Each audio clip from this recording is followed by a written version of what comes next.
ஒரு அழகான கடற்கரை கிராமத்தில் முத்து என்ற நல்ல மனம் கொண்ட மீனவர் வாழ்ந்து வந்தான்.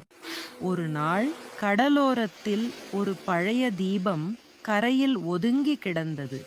முத்து அதை எடுத்துச் சென்றான். அந்த இரவு தீபம் தானாகவே பிரகாசிக்கத் தொடங்கியது.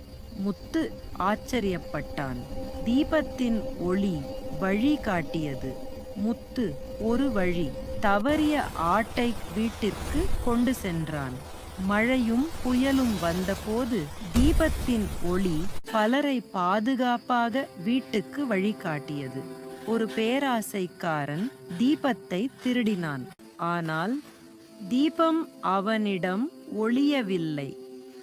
நல்ல மனம் உள்ளவரிடம் மட்டும்தான் அந்த தீபம் ஒளி தந்தது. முத்து அந்த ஒளியை எல்லோருக்கும் பகிர்ந்தான். கிராமம் முழுவதும் ஒளியால் நிரம்பியது.